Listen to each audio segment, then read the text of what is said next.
Hello students, how are you all? So welcome in the physics class. As we have studied in the previous lecture about the motion of center of mass. In that we have studied that if the external forces are applied on the system of the bodies, that is different forces are applied on the different bodies, so there is a net external force on the system of the bodies. Then the motion of the center of mass that will remain unaffected if all the forces which were acting individually on the different bodies of the system, that the total force that is applied at the center of mass, कहाँ पर लगाया जाए आपके पास centre of मास के ऊपर लगाया जाए, and the whole mass of the system that is supposed to be concentrated at the centre of mass. दूसरी बात हम लोगों ने की थी कि that if the external force that is equal to zero, sum of the internal forces वो तो हमारे पास जीरो होता ही है, तो अगर एक्सटर्नल फोर्स भी आपके पास जीरो हो गया mean system is isolated, then the motion of the center of mass that will not be changed. So due to the interaction of the particles of the system, means mutual interaction between the particles, that is only the internal forces are involved, so due to that forces the motion of the center of mass that will not change until an external force is applied on the system. तो इसी का related हम लोग कुछ example लेके चलेंगे, that examples of the motion of centre of मास की बात करते हैं. पहले हम लोग बात करते हैं यहाँ पर न्यूक्लियर डिसइंटीग्रेशन की बात करेंगे हम लोग. रेडियोएक्टिव मटेरियल हमारे पास पहला रेडियम की बात करते हैं हम लोग बेटा. When the radium that disintegrates into radon and alpha particle, ठीक है, रेडियम हमारे पास क्या होता है, ये रेडियम आपके पास आता है सिंबल आर, ठीक है, डिसइंटीग्रेट्स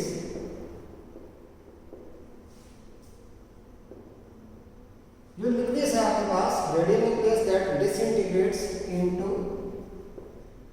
radon R and alpha particle.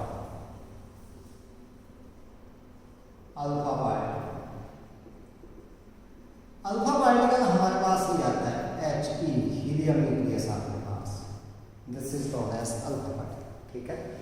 Then only the internal forces are involved, सिर्फ और सिर्फ जो फोर्सेस लग रहे हैं वो कौन से लग रहे हैं, इंटरनल फोर्सेस लग रहे हैं. Hence the state of rest और motion of the centre of mass that will remain unaffected, ठीक है. सो इसमें होगा तो द फोर्सेस इन्वॉल्वड कैसे आ गया आपके पास, forces involved are only internal forces. So the जो स्टेट ऑफ रेस्ट और मोशन, स्टेट ऑफ रेस्ट और motion of center of mass will remain unaffected.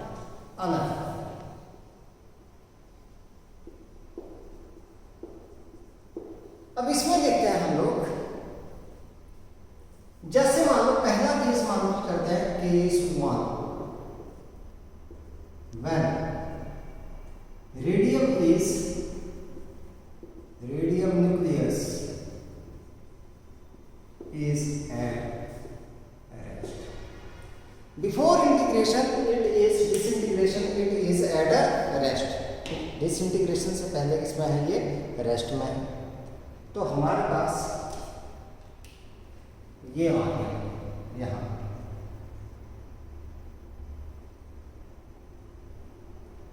This is the nucleus of radium.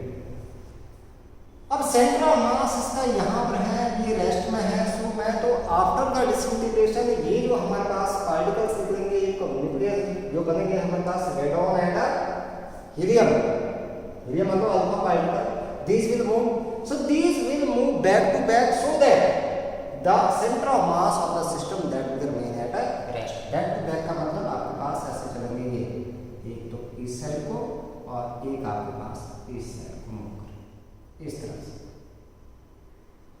अब क्योंकि हमने एक बात कही थी कि जो सेंटर ऑफ मास है that like closer to the heavier body, यहां पर मान लो ये आपके पास आ गया कौन सा, दिस इज अल्फा पार्टिकल, कौन सा हो गया ये अल्फा पार्टिकल, He मैंने मान लिया ये इस साइड को मूव करके अल्फा।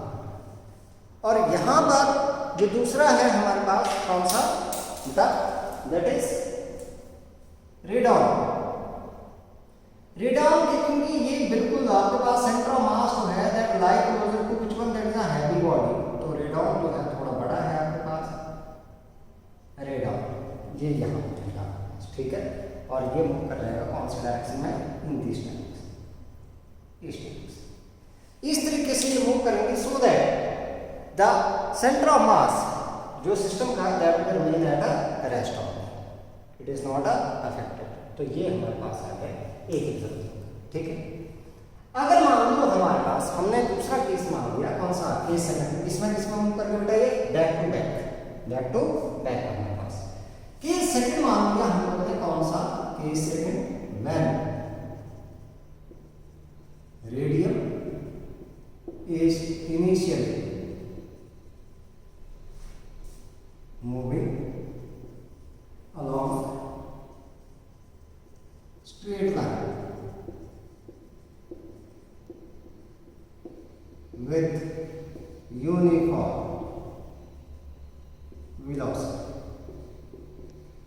यूनिफॉर्म वेलोसिटी के साथ जो है ये मूव कर रहा है along the straight line।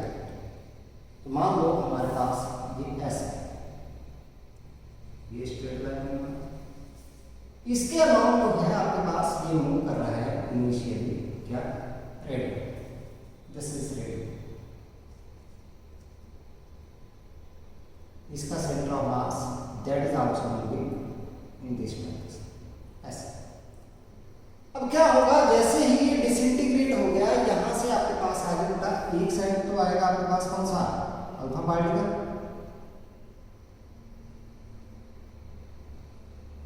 और एक साइड को आपके पास नजर आएगा कौन सा, दैट इज रेडॉन। ये इस तरीके से आपके पास यहां पर प्रोड्यूस होंगे और मूव करेंगे सो that the centre of mass of the system that keep on moving along a straight line path. ये देखो हमारे पास आ गया, दिस इज अल्फा पार्टिकल, ये इस साइड को मूव करेगा। और यहां पर अगर बात करूं मैं किसकी, दूसरे की बात करूं इसकी, ये रेडॉन, तो ये ऐसे इस टाइप से, ताकि इनका जो सेंटर ऑफ मास है that will keep on moving along the straight line path. इसी के अलोंग ये आपके पास आ गया centre of mass that will keep on moving along the same straight line path, इस तरीके से मूव करेगा, ठीक है। सो ये आपके पास एक एग्जांपल जो है वो कंप्लीट हो गया किसका, that is the motion of the centre of a mass. It means that due to the internal forces there is no effect on the motion of the centre of mass. देखो पहले rest में था तो rest में ही रहा आपके पास, और दूसरे केस में हमने मान लिया स्ट्रेट लाइन में यूनिफॉर्म मोशन में है, तो ये स्ट्रेट लाइन में यूनिफॉर्म मोशन में ही रहा। जो पार्टिकल डिसइंटीग्रेट हुए वो इस तरीके से मूव कर गए आपके पास कि ये सेंटर ऑफ मास है that keep on moving with the uniform velocity along the straight line path, ठीक। दूसरा केस करते हैं हम लोग, that is earth and moon system की बात करते हैं, उसको समझ लेते हैं। Second one example, system of earth and moon. इसकी रेवोल्यूशन करेंगे हम लोग around the sun. So second case आपके पास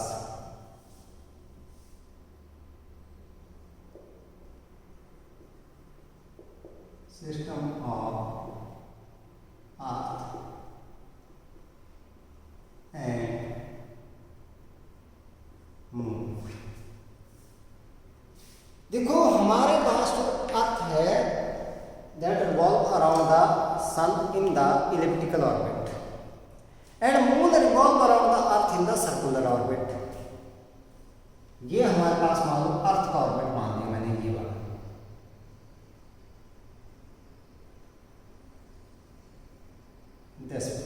is the orbit of Earth around the sun. इस तरीके से, ठीक है, थोड़ा सा और इसको यहाँ से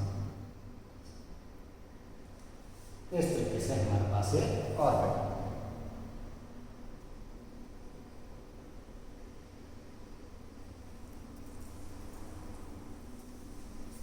यहां पर मान लो मैंने मान लिया सन, ये हमारे पास आ गया सन इस पोजीशन में।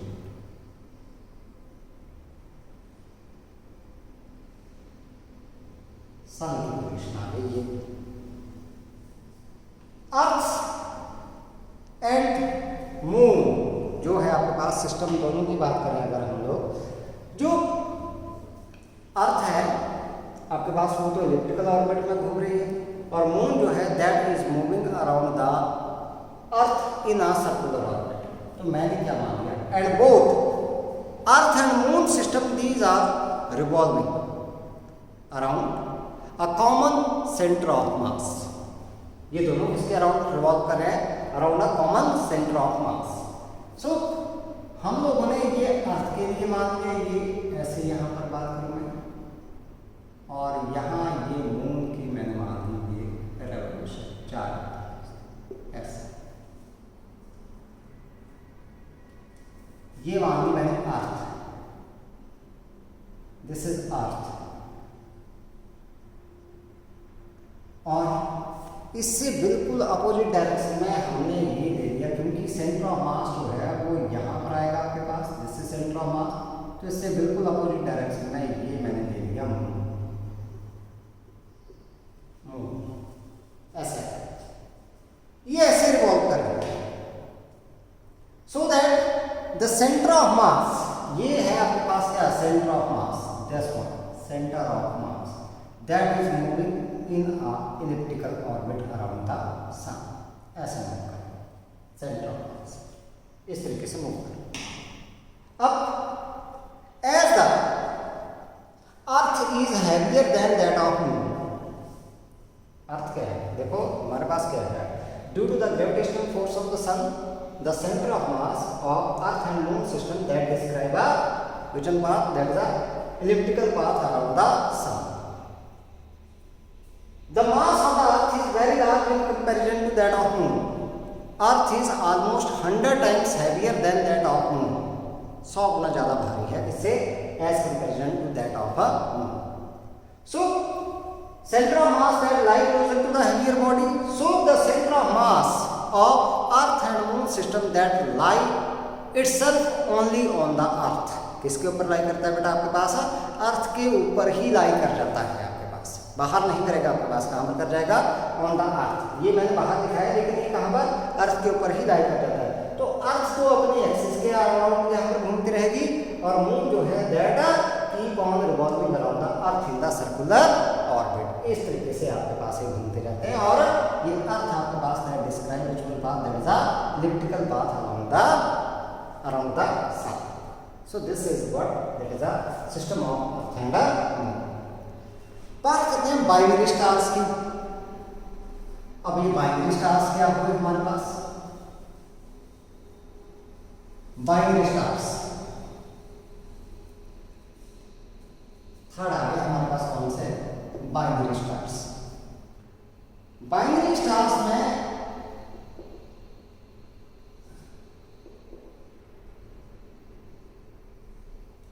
बाइनरी स्टार्स, बाइनरी स्टार्स बेटा वो स्टार्स हैं आपके पास, any two star, a system of any two stars which are moving, which are revolving around the common center of mass in a highly elliptical orbit. ये क्या है आपके पास, it is the system of two stars revolving around common center of mass in highly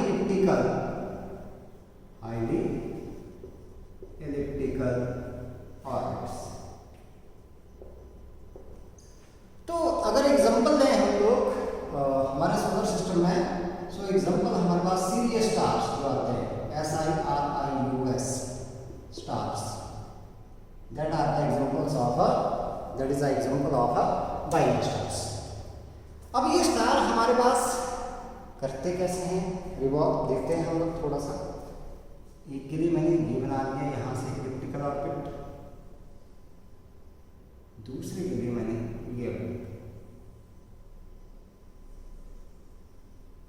ऐसे, ये हमारे पास उनकी revolution orbits में दो स्टार्स। यहां पर आ गया common centre of mass, origin के ऊपर मान लिया, एक स्टार जो है इस साइड को मान लिया और दूसरा जो है ये इस साइड को मान लिया, ठीक है। एक यहां पर मान लो, मैं यहां पर मान लिया मैंने ये, और एक मान लिया ये ए मान लिया, ये मैंने B. This is centre of mass, ये पॉइंट ऑफ इनका। जैसे रिवॉल्व करेंगे, ये मान लो इस डायरेक्शन में रिवॉल्व कर रहे हैं, ये इस डायरेक्शन में रिवॉल्व करेगा, जब ये यहाँ पर पहुंचेगा तो दूसरे वाला यहाँ पर पहुंच जाएगा, बिल्कुल अपोजिट ऐसे। जब ये इस कोने पर पहुंचेगा तो ये यहाँ पर पहुंच जाएगा आपके पास आकर। मान लो ये पोजीशन वेक्टर है, दिस इज आर ए, और इसका पोजीशन वेक्टर हमारे पास आर बी, इसका मास एम ए और इसका एम बी के बराबर। As the centre of mass that lie at the origin, centre of mass कहाँ पर लाई करता है, ओरिजिन के ऊपर लाई कर रहा है, तो कोऑर्डिनेट आपके पास क्या रहेगा, जैसे m1 m a मान लिया r a plus m r b upon m a plus m b that is equal to 0, because centre of mass that lie at origin. तो यहां से मैं लिख सकता हूं m a r a plus m b r b that is equal to 0। So m a r a that is equal to minus m b r b के बराबर। so r a is equal to minus m b upon m a into r b। so it means both the stars going to one star that is towards the left of the origin and other that will be towards the right of the origin। इस तरीके से negative sign आपके पास ये indicate करते हैं। तीसरा हम लोग देखते हैं, जब हमारे पास कोई क्रैकर जो है, that cracker is fired with some initial velocity at some angle with the horizontal. किसी क्रैकर आतिशबाजी है, जैसे हमारे पास आतिशबाजी करते हो आप लोग, उसको कोई एंगल दे दिया, हम लोगों ने एंगल ऑफ प्रोजेक्शन दे दिया, और वो क्या हो गया, ऊपर जाकर के आपके पास एक्सप्लोड हो गया यहाँ जैसे। ये मैंने मान लिया इस तरीके से, ये वाई एक्सिस, ये एक्स एक्सिस, यहां से इस तरीके से वेलोसिटी तो it will move in a parabolic path, ऐसे ही मूव करता है। Centre of mass that will keep on moving along the parabolic path. अब मान लो आपके पास जो एक्सप्लोजन है जाकर के, वो एक्सप्लोजन हुआ यहाँ जैसे, ये सेंटर ऑफ मास के लिए आपके पास डायरेक्शन है। अब सेंटर ऑफ मास तो भाई ऐसे ही चलेगा आपके पास, this one is centre of mass, ये मोशन आपके पास।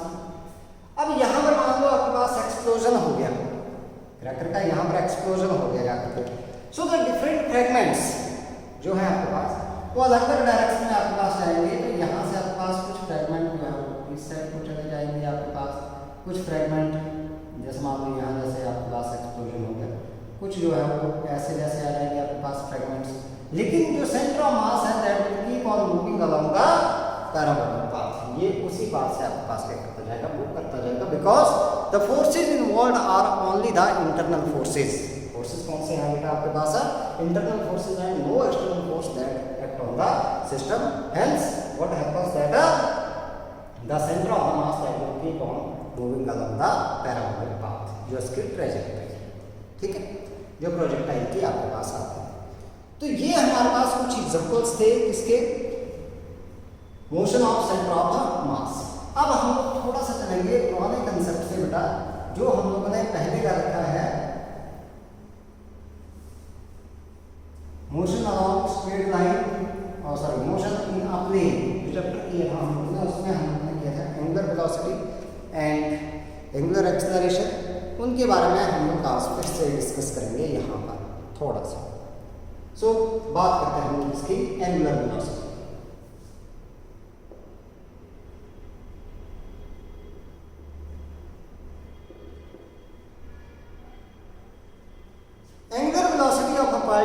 be defined as the time rate of change of its angular displacement.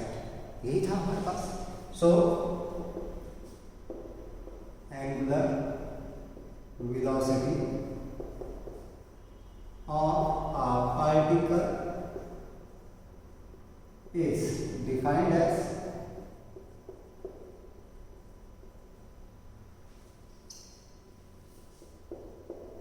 time rate of change of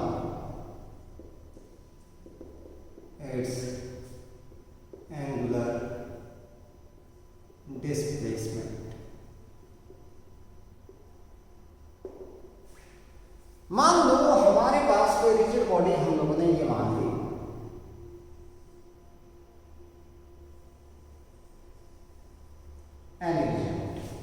यह है ये हमारे पास एक्सिस मान लेता हूं मैं यहां पर.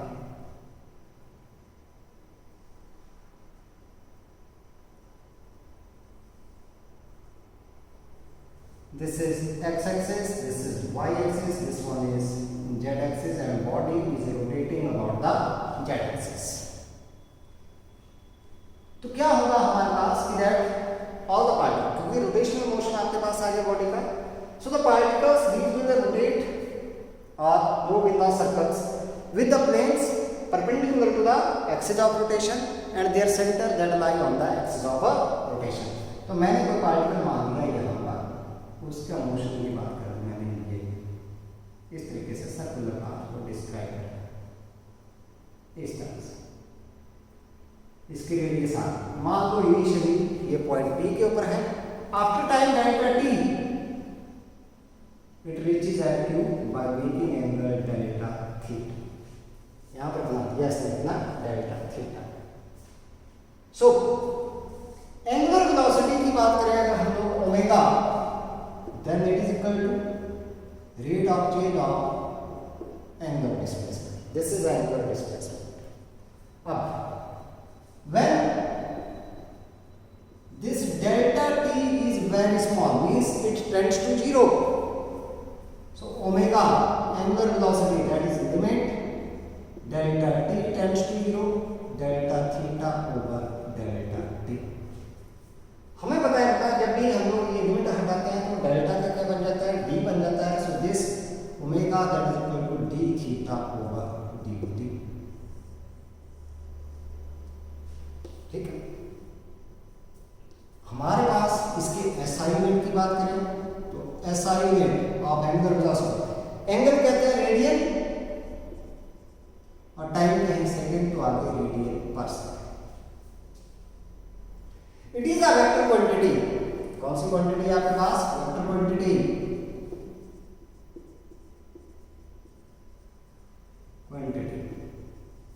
And its direction is given by right hand thumb. इसकी डायरेक्शन किससे दी जाएगी, राइट हैंड थंब से. Its direction is given by right hand thumb.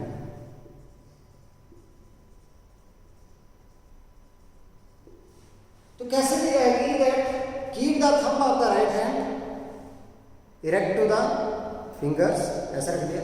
Encircle the fingers in the sense of the rotation, then thumb will points in the direction of the angular velocity. तो axial vector आपके पास आ गया angular velocity. तो यहाँ पर ऐसे अगर body rotate करें तो एंगुलर वेलोसिटी आ गई अपवर्ड डायरेक्शन में. ठीक है, इस तरीके से अगर रोटेट करें एंटी क्लॉकवाइज, क्लॉकवाइज करेंगे तो डाउनवर्ड डायरेक्शन में आ जाएगा आपके पास. देखते हैं हम लोग यहाँ से डायरेक्शन निकालते हैं.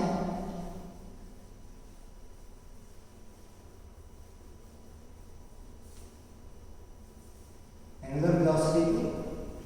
सो मान लो हमारे पास ये मैंने रोटेशन इस मान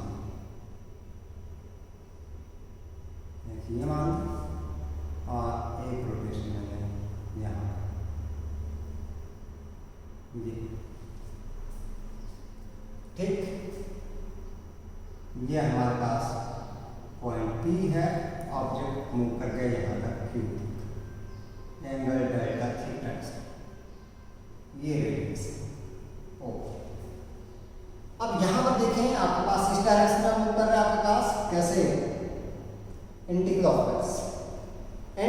बाईस, तो फिंगर को इंसर्कल करो बेटा ऐसे, थंब किस साइड को आ रहा है, in the sense of the motion finger को इंसर्कल कर दिया तो thumb that will point in the upward direction, तो आपके पास एंगुलर वेलोसिटी आ गई कौन सी डायरेक्शन में, vertical upward, this one is the angular velocity, ठीक है ये है।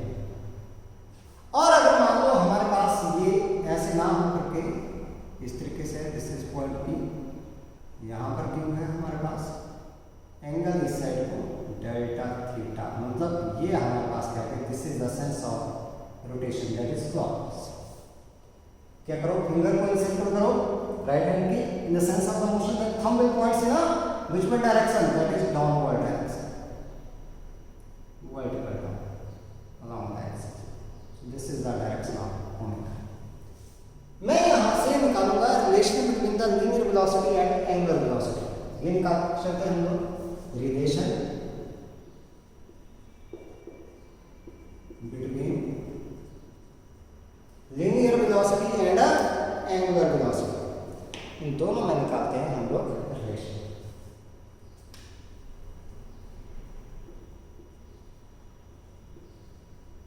वेलोसिटी एंड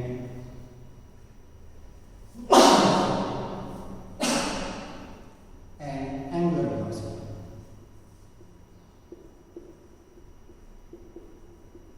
अगर मैं बात करूं यहां से इस डायग्राम से चलूं तो हमारे पास क्या है, angle, this one that is angle is equal arc upon radius,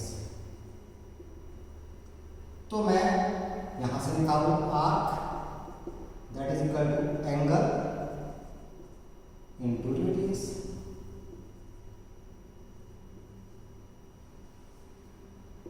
arc है आपके पास पी क्यू के बराबर, एंगल है डेल्टा थीटा, रेडियस है आर्क। अब डिवाइडिंग बोथ साइड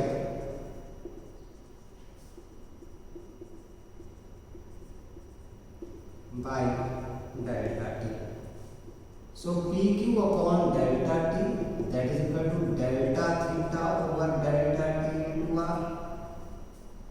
अब pq upon delta t that is this is a distance upon time, that is speed, तो मैं इसको ले लूं v के बराबर, that is equal to delta theta over delta t omega upon r, तो मैंने क्या लिखते हैं यहाँ पर v that is equal to omega r। अब इन वेक्टर फॉर्म, क्योंकि v is a vector, omega that is also a vector, so in vector form अगर हमने इसको लिखना है, क्योंकि हमारे पास v जो है that will act in the plane of the motion और जो omega that is perpendicular to its plane, तो ये v और r एक ही प्लेन में एक्ट करेंगे और ओमेगा इनके परपेंडिकुलर एक्ट कर रहा है, it means it is represented by the cross product, so this v that is equal to omega cross r, ऐसा दोनों क्या कर रहे हैं, परपेंडिकुलर, ठीक है।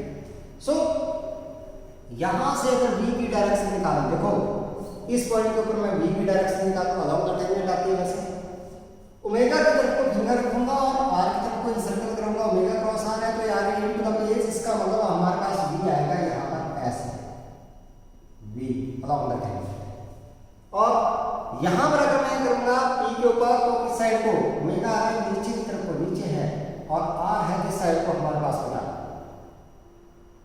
किस साइड को है, r है हमारे पास है ये इस साइड को, तो ये ऐसे आ रहा है, मतलब आउट ऑफ द पेज ऐसे आ रहा है हमारे पास होगा, सो this is that will be in this times along the tangent this, तो इस तरीके से हम लोग क्या कर सकते हैं, ये वेलोसिटी की डायरेक्शन यहां से निकाल सकते हैं। नेक्स्ट वन हमारे पास हम लोग बात करते हैं इसकी angular acceleration.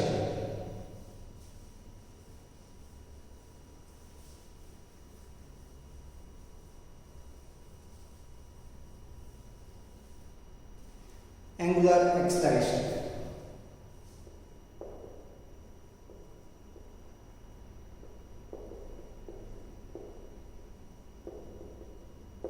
angular acceleration of a charged particle is the time rate of change of its angular velocity। तो क्या आ गया, that is the time rate of change of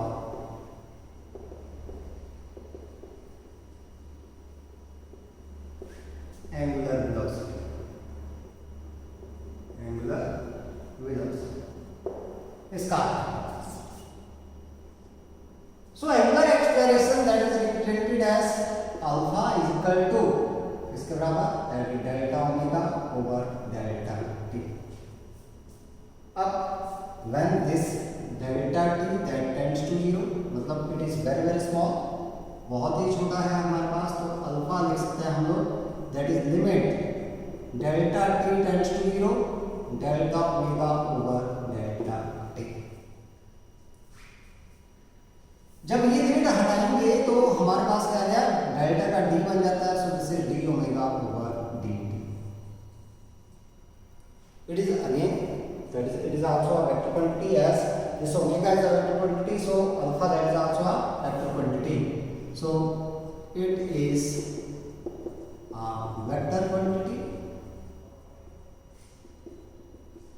and its SI unit की बात करें अगर हम लोग, SI unit is इसके रेडियन पर सेकंड यहां से आ गया तो that is radian per second square, this is the SI unit of angular acceleration.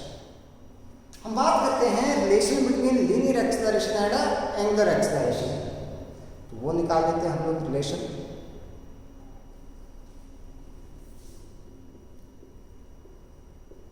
Relation between linear acceleration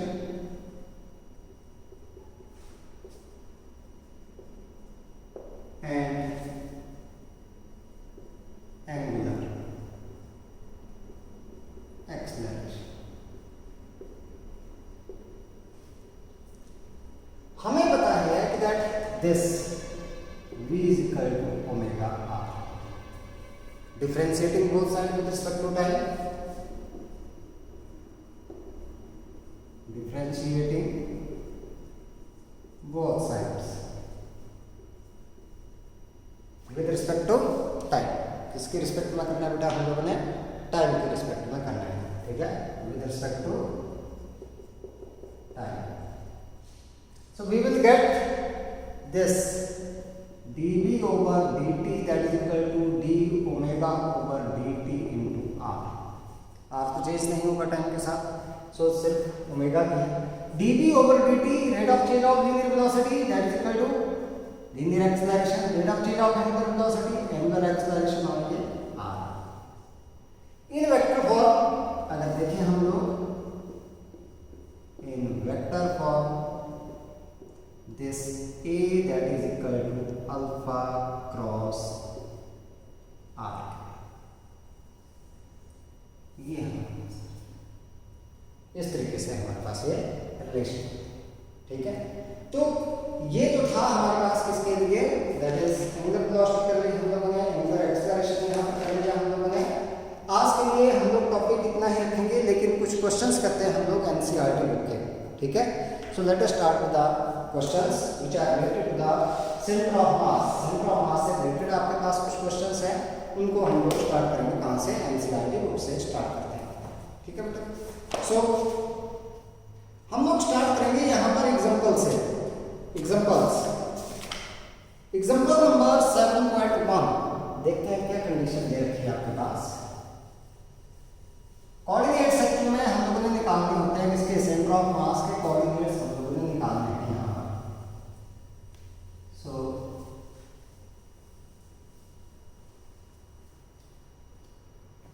this is example number 7.1।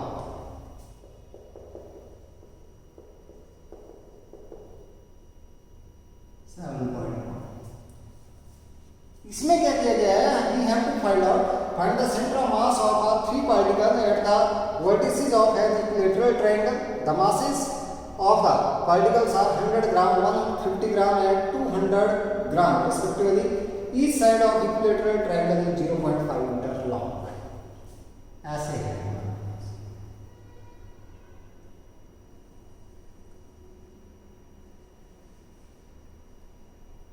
ये x एक्सिस है, ये y एक्सिस है, ये ओरिजिन है तो ओरिजिन के कोऑर्डिनेट पता ही है 0 0 आते हैं, पता ही है आप लोगों को। यहां से इक्विलेटरल ट्रायंगल दे रखी है बेटा ऐसे, ये है इक्विलेटरल ट्रायंगल।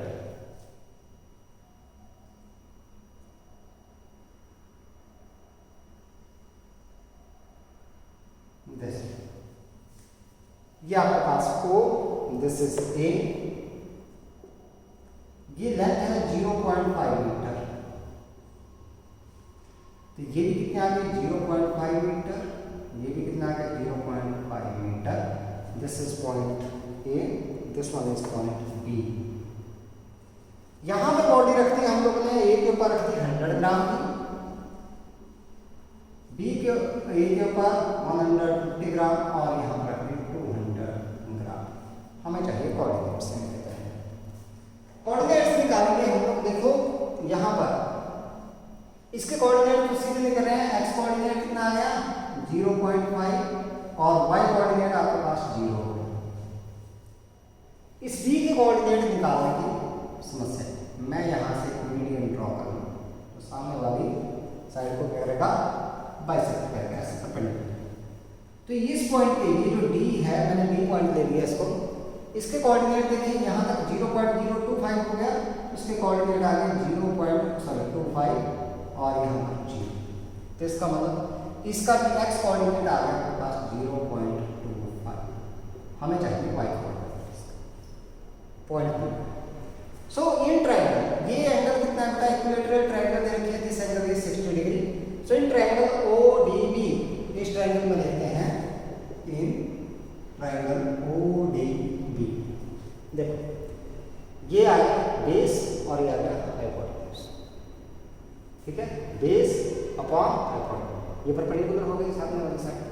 अच्छा ये आपके पास कौन सा, this is perpendicular upon hypotenuse, ऐसे करेंगे perpendicular upon this one that is a hypotenuse, ऐसे that is sine of 60 degree, यही हो जाएगा आपके पास। सो परपेंडिकुलर कौन सा BD upon OB that is equal to sine of 60 degree, ये हमने यहाँ से निकाला, ठीक है। इसके बराबर आ जाता है साइन ऑफ 60 डिग्री। और यहाँ से देखें अगर बेस अपॉन हाइपोटेन्यूज करें तो ये एंगल कितना है 30 डिग्री, क्योंकि परपेंडिकुलर बाइसेक्ट करेगा हमारे पास, ठीक है। तो ऐसे भी निकाल सकते हैं, कोई दिक्कत नहीं। परपेंडिकुलर अपॉन हाइपोटेन्यूज करो या बेस अपॉन हाइपोटेन्यूज करोगे तो बेस हमारे पास ये आएगा, तो हाइपोटेन्यूज ये बन जाएगी, तो एंगल ये दे रहा है, ठीक है। किसी से भी निकालना कोई दिक्कत नहीं। तो हमारे पास आ गया BD that is equal to OB sine of 60 degree and √3/2। So this BD that is equal to 0.5, OB 0.5 और ये आ गया √3/2। So that is equal to 0.25√3 metre. यहाँ पर वाई कोऑर्डिनेट आपके पास आ गया 0.25√3। दैट्स अब सेंटर ऑफ मास मान लो आपके पास कहीं पर भी लाई करता है, यहाँ जैसे करता है। So coordinates of centre of mass वो निकालेंगे हम लोग। So coordinates of centre of mass पहले निकालेंगे एक्स कोऑर्डिनेट। एक्स के लिए हमारे पास सीधी सी बात है कि करेंगे m1 x1 plus m2 x2 plus m3 x3 x के अलावा component upon m1 plus m2 plus m3 तीनों मासेस। अब पहला देखेंगे एक्स कोऑर्डिनेट ये वाला है, यहाँ पर मासेस है हमारे पास। सो एक्स कोऑर्डिनेट m1 कितना है बेटा, that is 100 into 0, x coordinate 0 x1 plus m2 150 ग्राम और दिस इज 0.5 प्लस m3 कितना बेटा 200 और x3 0.25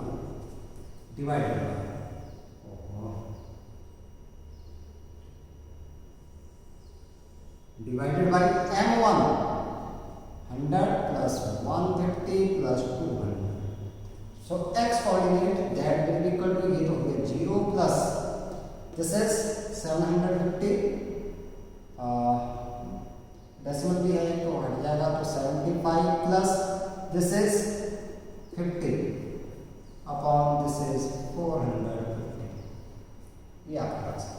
तो मेरे पास आ गया कितना 125 अपॉन 450, 5 से चला जाएगा 25 और ये 90, 5 से फिर 5 upon 80 metre X coordinate. Y coordinate भी ऐसे ही निकालेंगे, तो वाई कोऑर्डिनेट के लिए करेंगे m1y1 plus m2y2 plus m3y3 divided by m1 plus m2 plus m3, ये है। तो वैल्यू रखते हैं यहाँ पर m1 100 y1 0 plus m2 150 y2 that is also 0 plus 200 y3 ये आ गया 0.25 under root 3 divided by m1 plus m2 plus m3 हमने किया था कि कितना आ जाएगा 450। So this y coordinate that is equal to, यहां से करूं तो 50 under root 3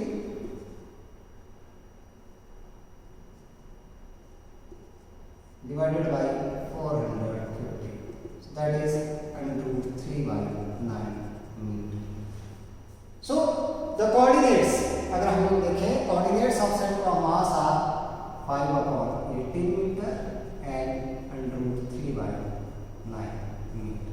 So these are the coordinates of the position of the center of the mass. ये हमारे पास position, ठीक है बेटा। दूसरी बात करें अगर हम लोग, एक और क्वेश्चन लेकर चलते हैं 7.2। तो आप लोगों के पास सिंपल सा क्वेश्चन है, उसमें सिंपली आपको मीडियन ड्रॉ करना है। तो जहां पर मीडियन ड्रॉ होंगे उसमें वहीं पर सेंटर ऑफ मास आ जाएगा किसका, ट्रायंगल का, उसका ट्रायंगल बनना। हम लोग बात करते हैं 7.3 की।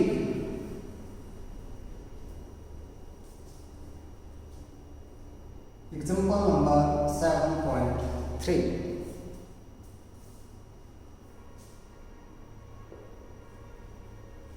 इसमें क्या लिखा है बेटा आपके पास कि that find the centre of mass of a uniform L shaped lamina और thin flat plate with dimensions as shown. The mass of lamina is 3 kilogram.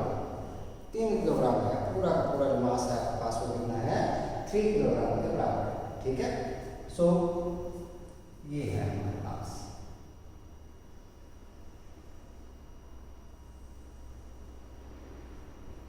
x axis, this is y axis, ठीक।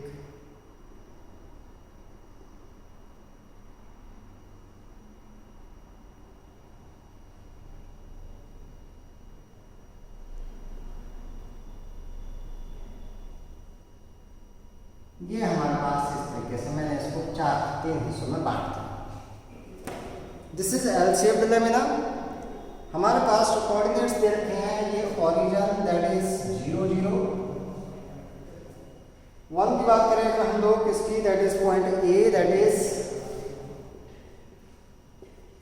2 0,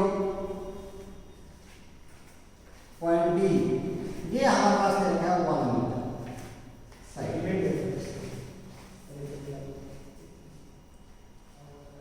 ये आपके पास 1 metre है, तो यहाँ तक की coordinate आ गया आपके पास 2x आ गया 2, तो ये आ गया 2 और y आ गया 1। This is point B.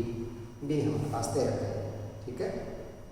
D अगर कहते हैं हम लोग यहाँ पर डी, देखो यहाँ पर आएगा 1 1 आएंगे इसके यहाँ पर, तो ये भी आपके पास, सॉरी दिस वन इज 1 0 और ये आ गया 1 और इस साइड को ये 2 मीटर है कुल मिला करके, तो इसका मतलब ये 1 मीटर हो गया y axis. So this is 1 1 ई। इसके देखें तो x कोऑर्डिनेट 1 है और y है 2 आपके पास, 1 और 2, और यहाँ पर x है 0 और ये है मीटर। हर किसी का मास जो है वो 1 किलोग्राम है, तो इसका मास जो है इसके सेंटर के ऊपर यहाँ पर आएगा, इसका मास भी इसके सेंटर के ऊपर आएगा। मैंने ये मान लिया इनके सेंटर ऐसे, इस तरीके से, यहाँ पर 1 किलोग्राम, यहाँ पर भी 1 किलोग्राम और यहाँ पर भी 1 किलोग्राम।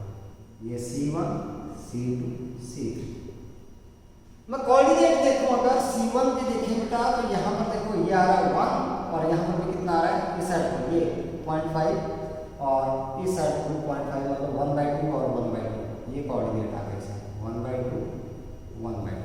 तो C1 के कोऑर्डिनेट आपके पास आ गए 1/2 और दूसरे भी कितने आ गए 1/2। C2 की बात करें तो यहाँ पर आ गया 3/2, ये x एक्सिस और y एक्सिस के अलावा बच गया 1/2। तो C2 हमारे पास आ गया 3/2 और 1/2। C3 की बात करें तो C3 दैट इज इसके देखें तो यहाँ पर 1/2 और यहाँ से कितना 3/2 आपके पास आ जाएगा 1/2 3/2 ये 3/2। अब निकालते हैं हम लोग क्या इन तीनों का निकालना है सेंटर ऑफ मास। तो x कोऑर्डिनेट निकालना है हम लोग पहले x coordinate m1 1 kilogram, m2 1 kilogram, m3 1 kilogram that is m1 x1 plus m2 x2 plus m3 x3 divided by m1 plus m2 plus m3 ऐसे करेंगे। सो x कोऑर्डिनेट 1 कितना x coordinate 1/2 plus 1 ये 1 kilogram ही है coordinate 3/2 plus 1 into 1/2 divided by mass is equal to 1 plus 1 plus 1. So this x coordinate that is 3 upon 5 5/2 divided by 3 that is equal to 5/6 meter. ये है y coordinate निकालने तो y coordinate में हमारे पास m1 y1 plus m2 y2 plus m3 y3 divided by m1 plus m2 plus m3. So y coordinate m1 1 y1 देखें 1/2 plus m2 1 y2 देखें तो it is 1/2 plus m3 1 और यहाँ पर देखें this y coordinate that is 3/2 this upon 1 plus 1 plus 1. So y coordinate देखो ये फिर से कितना आ गया that is 5/2 divided by 3 that is equal to 5/6. So the coordinates of the center of mass are कौन से आ गए that is 5/6 meter and 5/6 meter। यहाँ पर आपके पास सेंटर ऑफ मास जो है वो लाई करेगा इस पूरे सिस्टम। अब चलते हैं हम लोग थोड़ा सा आगे next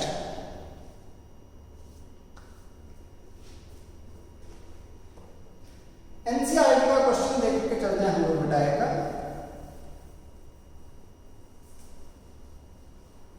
exercise question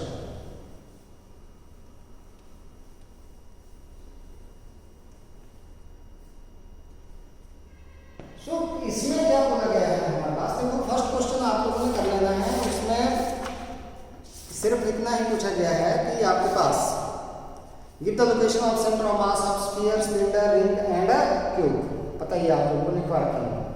does the centre of mass of a body necessarily lie inside the body? No, it may lie outside the body, क्योंकि रिंग के केस में कहां पर लाई करता है आउटसाइड द बॉडी। हम लोग बात करेंगे क्वेश्चन नंबर 7.2 की 7.2 एनसीईआरटी एक्सरसाइज क्वेश्चन नंबर 7.2। इसमें क्या बोला गया है कि that in the axial molecule the separation between the nuclei of two atoms is about 1.27 angstrom। ये मैंने मान लिया यहाँ पर हाइड्रोजन और यहाँ पर मैंने मान लिया कलर। इनके बीच की जो सेपरेशन है that is given 1.27 angstrom. 1 angstrom पता ही है 10⁻⁻10 मीटर। क्या करना है आप लोगों ने that the mass of chlorine atom is 35.5 times massive as hydrogen. तो इसका मास अगर मैं m मान के चलूं तो इसका आ जाएगा 35.5 m। Centre of mass that lie closer to the heavier body, तो यहाँ पर मैंने मान दिया O के ऊपर मान दिया ये सेंटर ऑफ मास, और इसकी डिस्टेंस यहाँ से मान दी x के बराबर हाइड्रोजन। तो यहाँ से कितनी आ जाएगी x minus 1.27 minus x,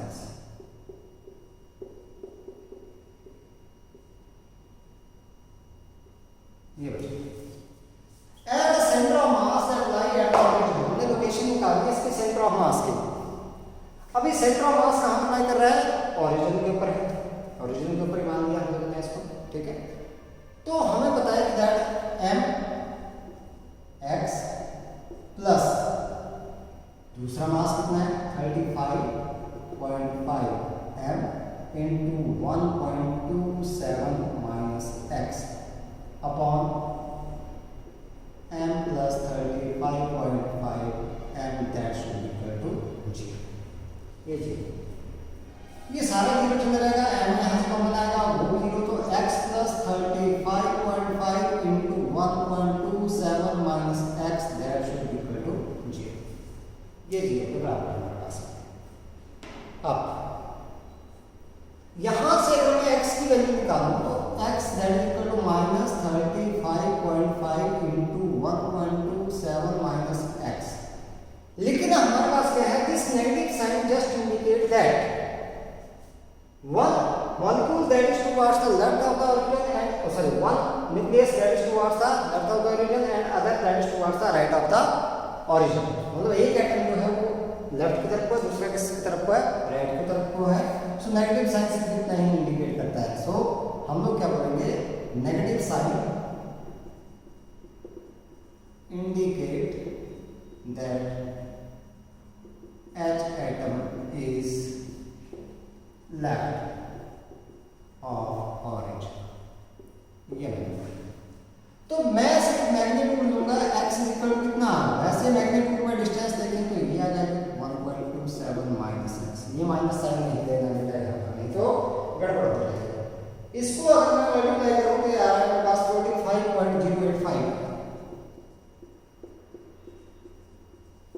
minus 35.5x, इस x को इस साइड ले आता हूं मैं, 35.5 में एक और बुके तो आ गया 36.5x that equal to 45.085। So x is equal to 45.085 upon this is 36.5। तो x की जो वैल्यू है हमारे पास that comes out to be this x that is equal to 1.235 angstrom के बराबर। तो इसको राउंड ऑफ करते हैं हम लोग तो 1.24 एंगस्ट्रॉम के बराबर आपके पास ये डिस्टेंस है। So the centre of mass lie at a distance of 1.24 angstrom from the hydrogen atom. तो यहाँ से कितना बच गया बेटा आपके पास 0.03 एंगस्ट्रॉम फ्रॉम द कूलम, इतने एंगस्ट्रॉम के ऊपर यहाँ से। एक और क्वेश्चन है, अगला क्वेश्चन देखते हैं हम लोग 7.3 की बात करें हम लोग, तो इसमें बोला है a child sits stationary at one end of a long trolley moving uniformly with a speed v on a smooth horizontal surface, ठीक है, फ्लोर।